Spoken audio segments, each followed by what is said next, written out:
Assalamu alaikum les frérots, on se retrouve pour une vidéo débrief de la Coupe du Monde, première journée, cette fois-ci groupe F. On le fait avant le groupe E parce que j'ai pas eu l'occasion de voir Côte d'Ivoire-Équateur.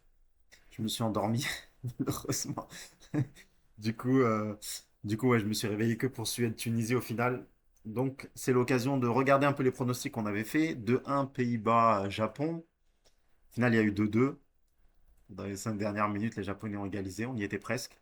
Et Suède-Tunisie, on voyait 1-0 de la Suède. Au final, il y a eu massacre, 5-1. Deux matchs qu'on va débrief tout de suite, en commençant par Pays-Bas-Japon. Qu'est-ce qu'on peut dire? Les Pays-Bas, dans leur traditionnel 4-3-3, hein, c'est bien connu, c'est dans leur ADN, contre des Japonais installés en 3-4-3.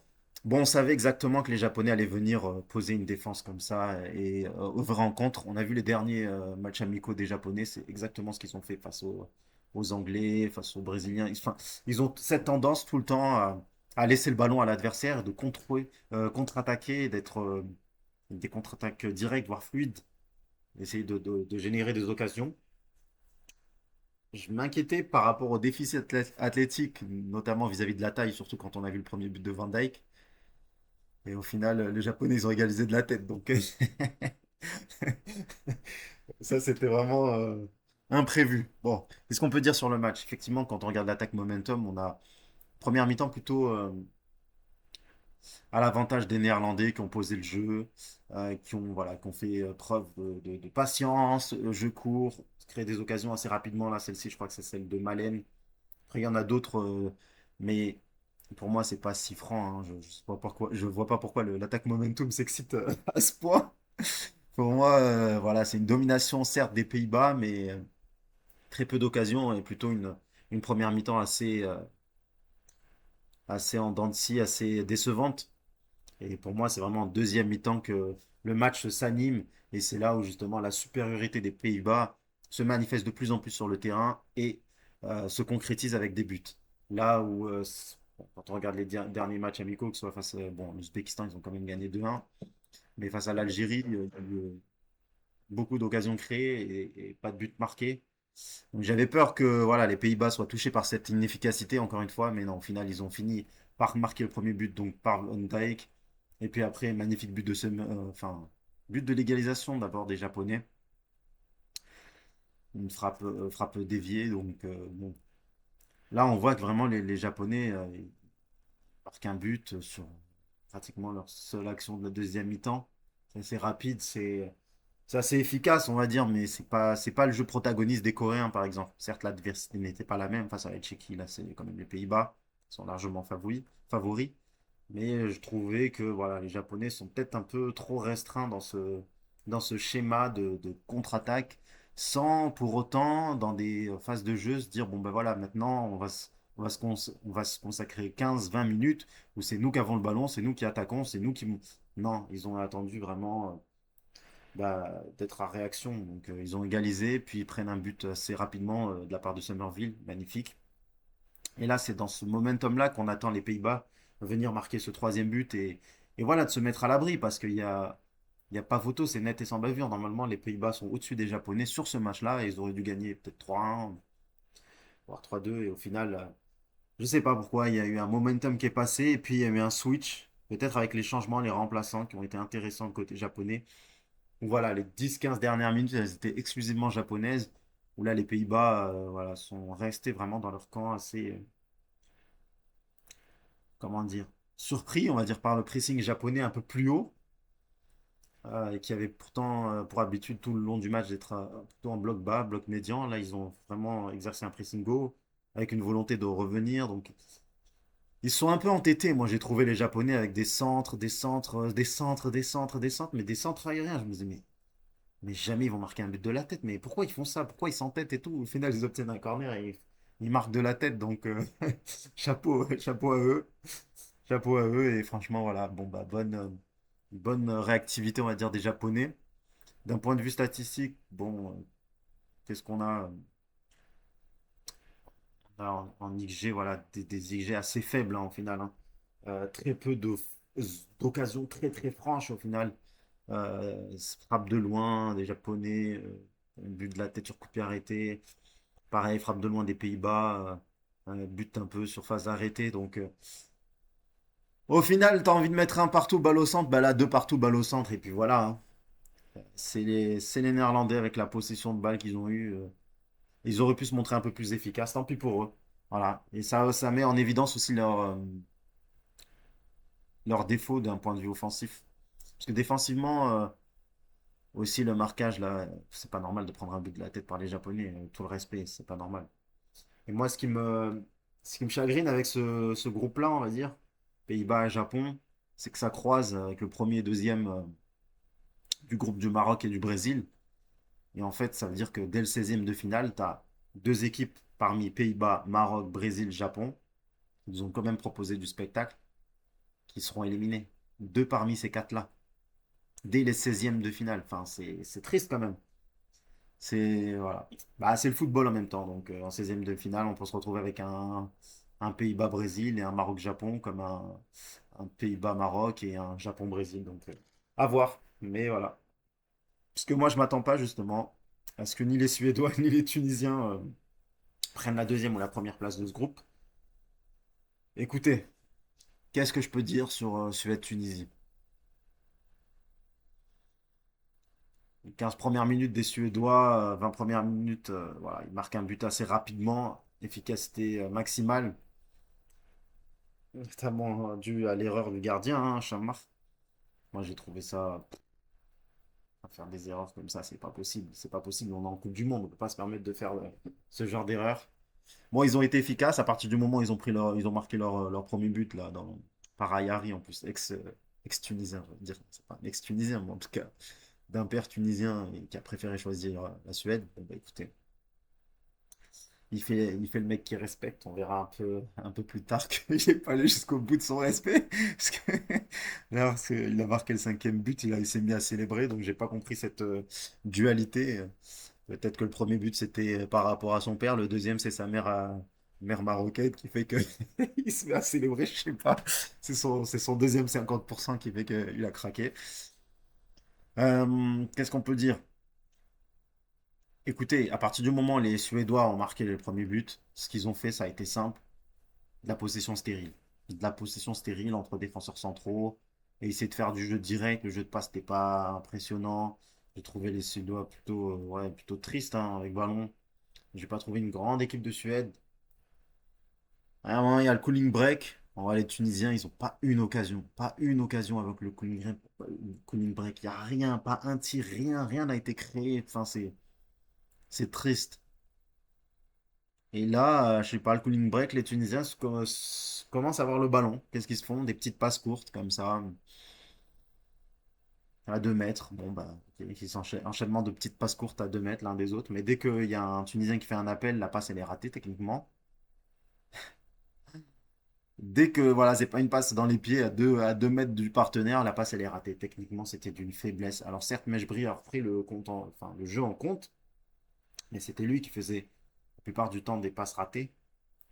Il n'y a pas d'appel, donc soit la passe force l'appel, c'est-à-dire il tente de faire des passes impressionnantes, ça l'a pas fait tout simplement.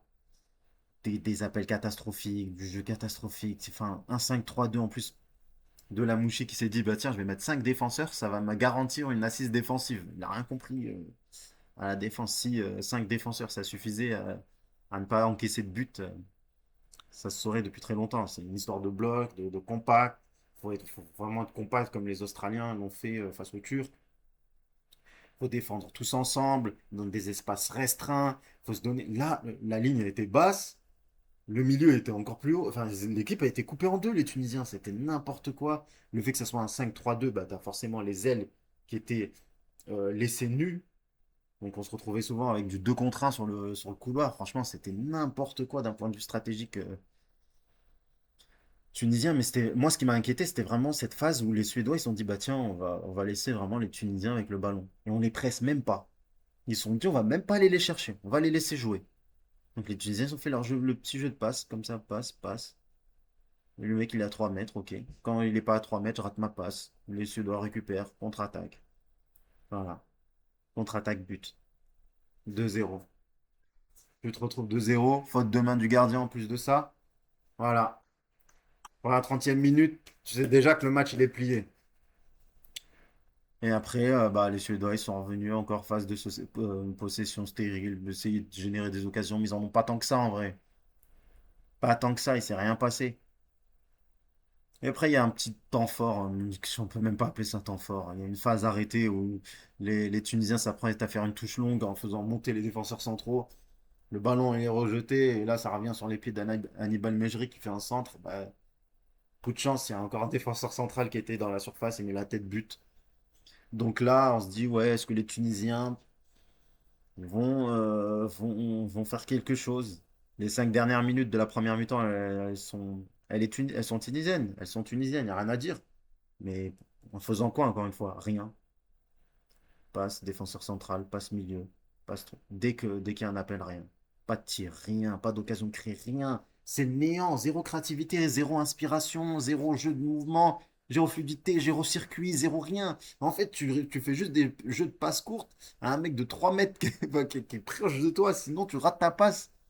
Sinon, tu sais pas comment te déplacer. Sinon, tu sais pas si tu dois faire un débordement intérieur, extérieur. Tu sais même pas si tu dois accélérer. Il y a rien. C'est néant. C'est absolument nul. C'est cataclysmique. Il y a rien, rien, rien, rien n'a été bâti, rien n'a été construit. Tu es obligé de marquer sur des cent-têtes.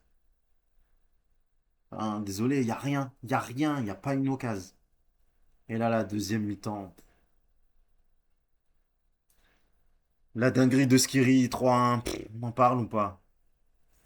Je sais pas pour qui il se prend. Il se prend pour Busquets Prime. Il se fait. C'est en plus un vieux pressing de Isaac, il me semble. En plus, il tombe dans le piège. But. Et après, les buts s'enchaînent, mais littéralement, les Suédois, ils ont rien fait. Ils ont même pas attaqué ils ont même pas attaqué. Ils ont juste attendu les Tunisiens faire leur jeu qui n'existe pas, qui est inexistant. Le coach ne change rien.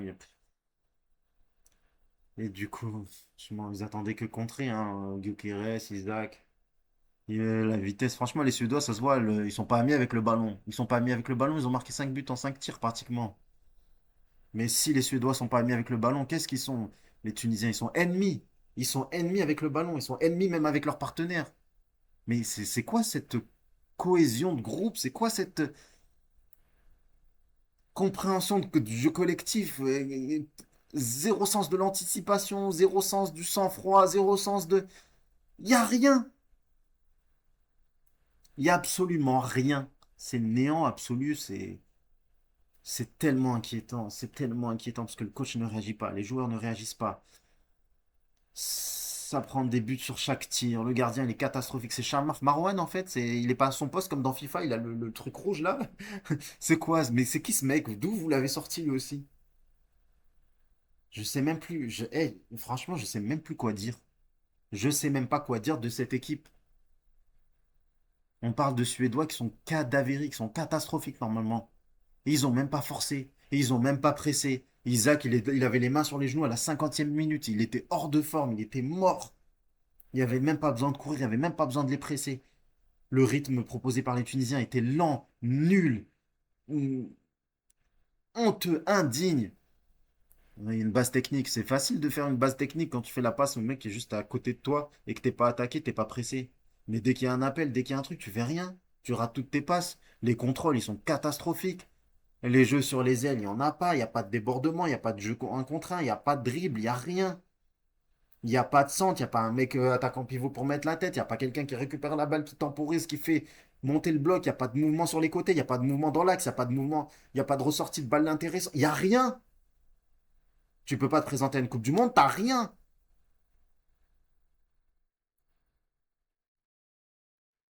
T'as rien. T'en prends 5 sur 4 tirs face à une équipe faiblarde. T'as même pas, tu sais, wesh, oh là là, l'impact, moi je connaissais les Tunisiens, c'était des morts de faim. À Cannes, ils étaient là, 4-4-2, rien à foutre, 4-5-1, 5-4-1, tout ce que tu veux. Impact physique, ça te laissait pas jouer. Il y avait une fierté, il y avait une grinta tunisienne, il y avait quelque chose. Là, il n'y a plus rien. Il n'y a plus rien. Il n'y a même plus l'état d'esprit. Il n'y a même plus la hargne, il n'y a même plus la détermination, il n'y a même plus le mental. Parce que Physiquement, il n'y a pas. Athlétiquement, il n'y a pas. Techniquement, il n'y a pas. Il n'y a pas le mental. Et tu veux quoi? Tu veux faire quoi dans cette Coupe du Monde? T'humilier? Parce que là, c'est bien parti. Les Japonais, ils vont vous humilier comme ça. Et les Pays-Bas aussi. Donc, je sais pas comment ils vont s'en sortir, mais là, c'est pas possible, en fait. Et en fait, c'est là que tu comprends pourquoi, dans les matchs amicaux, ils sont à 11 contre 10 et il se passe rien. Et ils ne gagnent pas contre l'Autriche et ils ne gagnent pas contre le Mali à 11 contre 10. Ça veut dire que même quand ils sont super numériques, ils sont incapables de créer le danger. Alors, à 11 contre 11, tu crois, ils vont faire quoi? Comment tu t'es incapable de créer du danger, des occasions? Est-ce qu'on a les statistiques là? Attendez, attendez, parce que là, je suis dessus. Voilà. Qu'est-ce qu'on a comme statistiques intéressantes? On n'a pas vraiment grand-chose là. J'aimerais bien avoir les tirs, les détails de. Ah, c'est dommage. C'est dommage parce que je crois qu'ils sont à moins de 0,3 XG ou un truc comme ça. C'est honteux. C'est honteux. Voilà. Bon, bah, il faut que j'arrête là. De toute façon, bon, il faut que j'aille partir au travail, les gars. Donc voilà, je suis un peu déçu. Un peu déçu de la part des Tunisiens. Bon, je n'attendais pas grand-chose, hein. J'avais dit qu'ils allaient faire 0 but et qu'ils allaient perdre 3 matchs, mais pas comme ça, pas 5-1. Je pense qu'ils avaient un minimum de fierté par rapport à leur peuple, essayer de faire des choses bien, surtout après le 5-0 encaissé. C'est pas du tout le cas et c'est parti pour se faire humilier encore et encore. Donc, très très grave.